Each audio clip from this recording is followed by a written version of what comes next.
Do me a favor. If you are like me in this way, if you have a hard time celebrating your own success, stand up.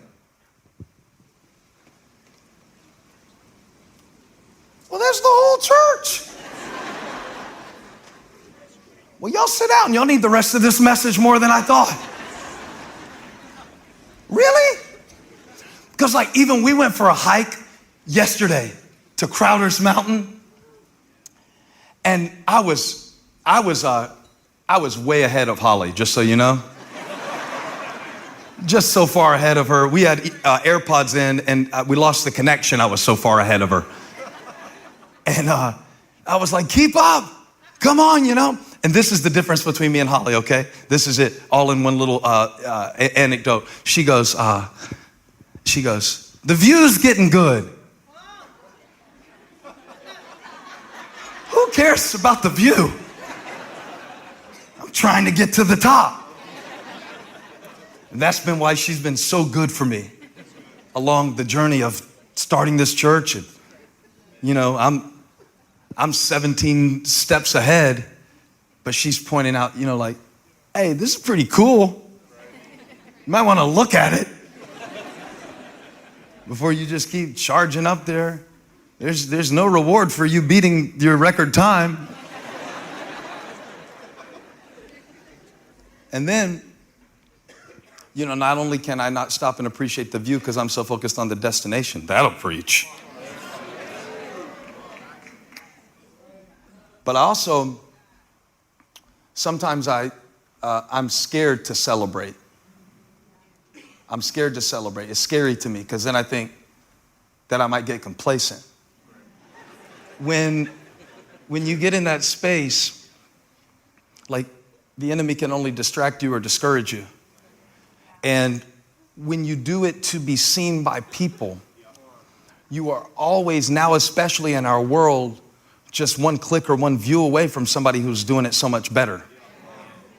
Now, you can't think about celebration in the Bible really without coming across this classic scripture. And you can't think about the kingdom of God without thinking about this parable. If this were a Led Zeppelin anthology, this would be the stairway to heaven of the parables that Jesus told.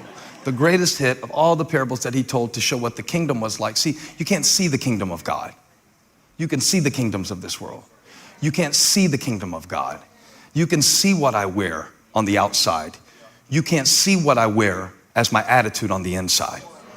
You can see whether or not, you know, I achieved a certain status. You can see that, but you can't see whether or not I'm secure in who I am. So Jesus had this habit of taking a visible example, and then he would illustrate an invisible reality through a parable. And what he was showing us is that the invisible is often more real than the visible. Okay? That sometimes the stuff that we collect, that we say is real, is less real than the stuff that we neglect because we can't see it.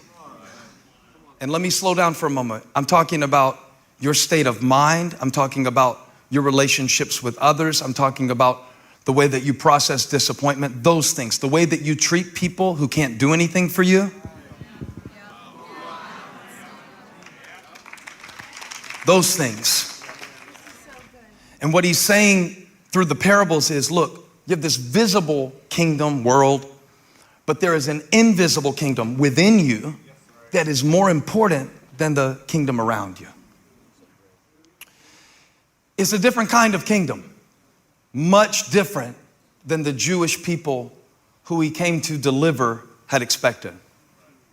Often in his parables, he would set up a construct, but it was really a head fake, because right when they thought they knew who the good guy was in the story, he would reverse it to show that the one that you hated is the one that the kingdom welcomes. Even in Luke's gospel, it is called the outsider accounts, because there are so many examples of people who were outside the kingdoms of men, but were brought into the kingdom of God. And if you have felt invisible and insignificant, this kingdom is for you. His most retold and misunderstood parable, concerns someone whose name we don't know, but we just call him the prodigal son. He was wasteful with his father's money. And in Luke 15, the Bible says that one day he went to his father and said, I want my share of the inheritance. Now, the younger brother, this brother, would get a third. The older brother would get 2/3. The Bible says something interesting in Luke 15, I believe it's verse 11. Is that the first verse I gave you? There was a man who had 2 sons, and the younger one said to his father, give me my share of the estate. So he divided his property between them. I only need to show you that verse for the last word in it, them. Them. They both got their share.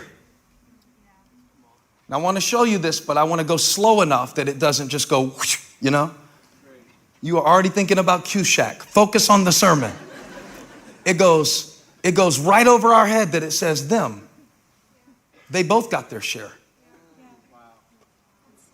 But the younger one, who got less than the older one by birthright, took his. And the Bible describes his plight, and I've heard many sermons on this young man. It's often used to speak to those who have run away from God in a visible way, that they've got a drug addiction, or maybe sex has like taken over their life, or there's something controlling them, like they've made some bad decisions and they've dropped out and they've really blown it. And we'll preach about this son who went away with his 1/3 of the inheritance. And here's a recap just in case you forgot what he did with his money. Verse 13, please. Not long after that, the younger son got together all he had, set off for a distant country, and there squandered his wealth in wild living. We can only imagine how wild he was. But what we do know about his decision to leave his father's house and to chase something else that seemed better than where he was is where it ended up. Verse 14. After he had spent everything, because see, people will be good to you as long as you are good for them. But after he had spent everything and he was no longer picking up the check, and he was no longer buying the appetizers, and he was no longer giving the rides but needing one, there was a severe famine in that whole country, and he began to be in need. Verse 15. So he went and hired himself out to be a citizen of that country, who sent him to his fields to feed pigs. And he longed to fill his stomach with the pods that the pigs were eating, but no one gave him anything. No one gave him. Have you come to the point in your life where people stopped giving you the validation that you needed? It might be that God is trying to point you back to himself for what you never should have depended on people for to begin with. Preach, Furtick! You got to validate yourself. And when he got to that low point, he came to his senses. You know, he said, this is crazy. I'm scrolling, clicking, posting, deleting, scrolling, clicking, posting, deleted, and everybody else on this stream is as thirsty as I am. I'm going back to my father. I'm going back where there's bread. I'm going back where there's warmth. I'm going back where I got a bed. I'm going back where I was accepted.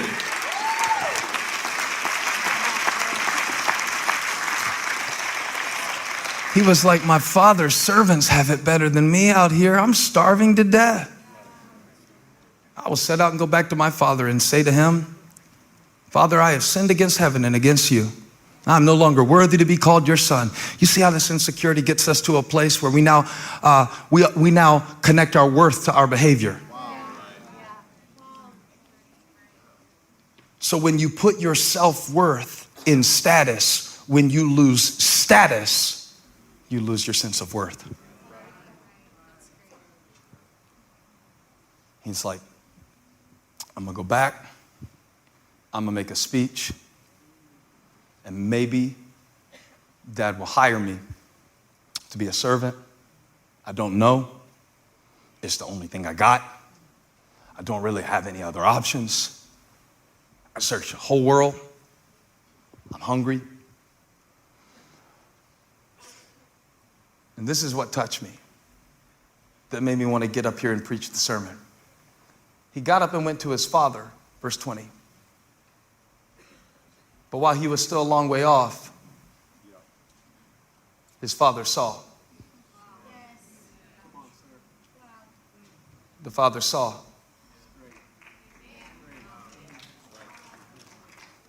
The father saw. He saw past his mistakes. He saw past his decisions.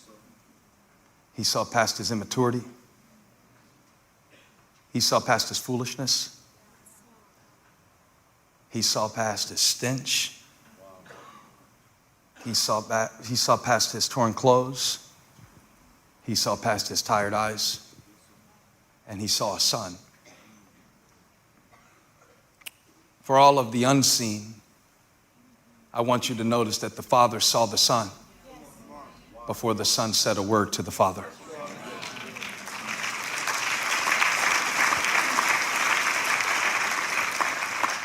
His Father saw him and was filled with compassion. He didn't see a slave.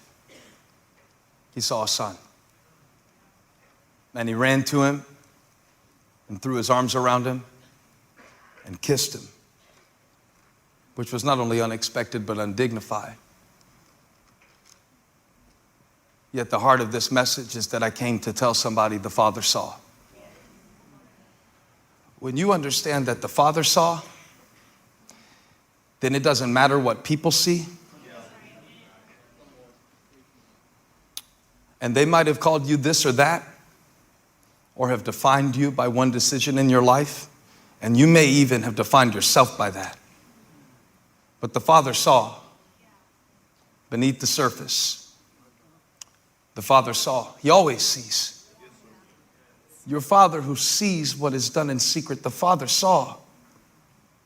He didn't see what was on the boy. He saw what was in the boy.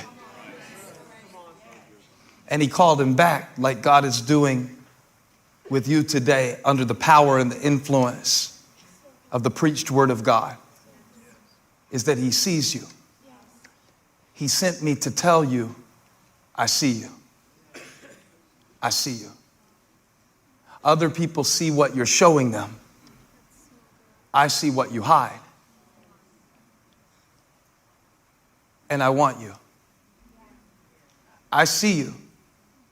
I know you. I want you. When you have this revelation that the Father saw what people couldn't see, you are no longer limited to their opinions or even defined by their decrees. The Father did not need to ask permission of all of the people who worked at the house to see whether his son could get a robe. He did not need to ask for a vote to see if he should be allowed back on the island. The Father did not need to consult with a committee to see whether or not he could cook a hamburger for his son. In fact, the first thing he said was, quick, bring the best robe. Remind him who he is. Remind her who she is. Remind them who they were before they let life label them and put a lid on them. Remind them what is beneath the surface of their skin that is eternal. But not remind them of what is greater than status. Remind them of what is significant. Remind them of what people look past. Remind them of their soul, their spirit, their calling, their gift, their chosenness. Remind them that I see them. He said, cover the boy with a robe, put a ring on his finger and sandals on his feet. But you know what? The whole passage was not about the younger brother. It was about the older brother. It was about the brother who was unable to celebrate what he already had. The Bible says that not only did the father see his younger son and put a robe on him, but the older brother heard the party when it started. And I don't know what they were bumping, but it was so loud that the older brother heard it in the field. And the scripture says in verse 25 that when he came near the house, he heard music and dancing. Give me more. So he called one of the servants and asked him, what's going on with this music and this dancing? And the servant told him, your brother has come and your father has killed the fattened calf because he has him back safe and sound. And the older brother became angry and refused to go in and celebrate. He could not celebrate someone else because he could not celebrate himself. He missed the whole party. He missed the whole point. He missed the whole thing because he did not know how to celebrate. And we see something in his state of mind in verse 29. He answered his father. He said, look, all these years I've been slaving for you. You see how he saw himself? He didn't see himself as a son. He saw himself as a slave. He didn't see himself as loved. He saw himself as tasked. He didn't see himself as worthy. He saw himself as earning something that wasn't yet his. And he's mad. And he's miserable, even though he has more than his younger brother. And he is unable to celebrate what he has because he does not see himself as his father does. All these years I've been slaving for you. Never disobeyed your orders. I made my bed. I cleaned my room. I charged my iPhone downstairs, didn't take it up with me. These are our rules at the house. And yet, you never gave me, you see the phrase? You never gave me even a young goat so I could celebrate with my friends. But when this son of yours, I'm not even going to call him my brother.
Who squandered your property with prostitutes comes home. You killed the fattened calf for him. And verse 31 is what the Father wants to say to us today. My son, the Father said, you are always with me, and everything I have is yours.